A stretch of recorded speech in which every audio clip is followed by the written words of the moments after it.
আজকে আমরা কথা বলবো টিম ওয়ার্ক ইন অনকোলজি।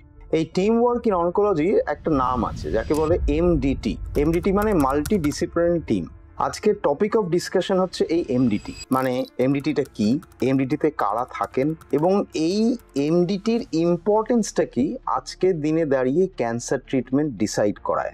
এটা খুব গুরুত্বপূর্ণ টপিক, এটাকে মন দিয়ে শুনবেন, কারণ এটার উপর অনেকটাই আপনার ঠিক চিকিৎসা বা ভুল চিকিৎসা ডিপেন্ড করে। প্রথমে বলে রাখি এমডিটি কি।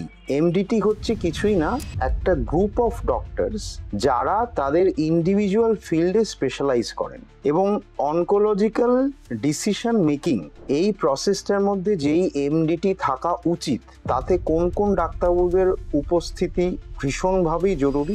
একজন সার্জিক্যাল অনকোলজিস্ট যিনি ক্যান্সার সার্জারিতে স্পেশালাইজড, একজন রেডিয়েশন অনকোলজিস্ট যিনি রেডিওথেরাপিতে স্পেশালাইজড, একজন মেডিকেল অনকোলজিস্ট যিনি সিস্টেমিক থেরাপি বা কিমোথেরাপি, ইমিউনোথেরাপি, টার্গেটেড থেরাপি এগুলোতে স্পেশালাইজড, একজন প্যাথোলজিস্ট যিনি স্পেসিফিক্যালি ক্যান্সার রিলেটেড প্যাথোলজিতে স্পেশালাইজড, এবং একজন রেডিওলজিস্ট যিনি সিটি স্ক্যান, এমআরআই এটসেট্রা এগুলোতে স্পেশালাইজড। এছাড়াও আরো কিছু কিছু বড় ক্যান্সার সেন্টারে এই ডাক্তারবাবুরা ছাড়াও আরো কিছু ডাক্তারবাবুরা থাকেন, যেমন ধরুন নিউক্লিয়ার মেডিসিন এক্সপার্ট যারা পেট সিটি স্ক্যান নিয়ে স্পেশালাইজ করেন। অনেক ক্ষেত্রে মলিকুলার প্যাথোলজিস্টকে টিমে রাখা হয়। তো এই পুরো টিমটা গঠন করার উদ্দেশ্যটা কি? দেখুন, যখনই কোনো ক্যান্সার ডায়াগনোজড হয়, প্রত্যেকটি মানুষের ক্যান্সারের কিছু স্টেজেস থাকে, কিছু গ্রেড থাকে, কিছু মলিকুলার টাইপস থাকে, এবং যত আমাদের ক্যান্সার চিকিৎসা ইমপ্রুভ করছে, নতুন নতুন রিসার্চে নতুন নতুন আউটকামস চেঞ্জ হচ্ছে বা প্র্যাকটিস চেঞ্জ হচ্ছে, তত আমাদের এই ট্রিটমেন্ট প্রসেসটাও কিন্তু ক্রমশ মডিফাইড হচ্ছে। এবং এই এমডিটিতে কি হয় যে ধরুন আজকে একজন ক্যান্সার পেশেন্ট এলেন, তার ধরুন একটা ব্রেস্ট ক্যান্সার হয়েছে, সেই ব্রেস্ট ক্যান্সারের বায়োপসি করা হয়েছে এবং তাতে একটা particular type of breast cancer ধরা পড়েছে। এবার এই পেশেন্টটাকে অনেকভাবেই চিকিৎসা করা যায়। এক হচ্ছে আমরা প্রথমে ওনার সার্জারি করে ফেলতে পারি, তারপর কেমোথেরাপি দিতে পারি, বা কেউ বলতে পারেন আমি আগে কেমোথেরাপি দিয়ে টিউমারটা ছোট করে তারপর ওনার সার্জারি করব। তো এই সব ক্ষেত্রেই একটা মাল্টিডিসিপ্লিনারি টিম এই জন্য জরুরি, কারণ যত লেটেস্ট গাইডলাইন আছে সেই সব লেটেস্ট গাইডলাইনেই এটা বলা হয়েছে, ন্যাশনাল এবং ইন্টারন্যাশনাল গাইডলাইনে, যে যখনই একটা ট্রিটমেন্ট ডিসিশন এরকম এমডিটির মাধ্যমে আসে, যেখানে সব ফিল্ডের ডাক্তারবাবু যারা যারা ক্যান্সার নিয়ে ডিল করছেন তারা সবাই মিলে মিটিং করে ডিসকাস করছেন যে আপনার জন্য কোনটা বেস্ট ট্রিটমেন্ট সিকোয়েন্স।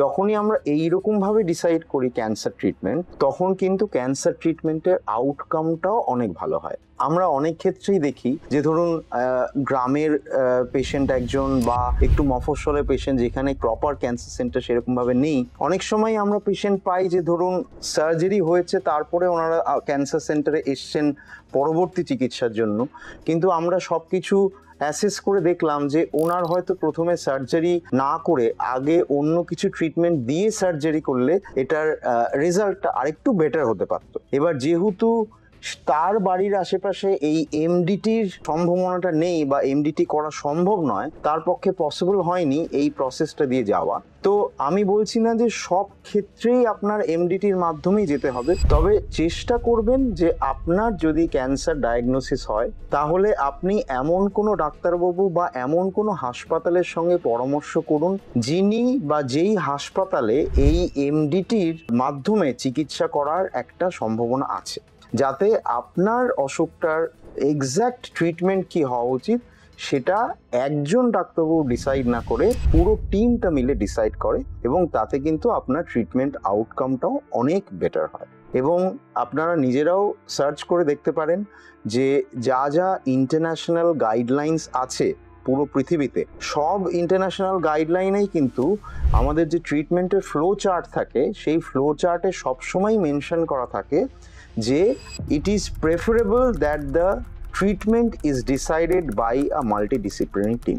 কাজেই এই এমডিটি জিনিসটা ক্যান্সার চিকিৎসায় ভীষণভাবেই জরুরি। ক্যান্সার চিকিৎসার আউটকামটা ভীষণভাবেই ডিপেন্ড করে যে এমডিটিতে কতটা জিনিসটা ডিসকাসড হয়েছে। ধন্যবাদ। আমি doctor Joydeep Ghosh, senior consultant medical oncologist, Apollo hospital.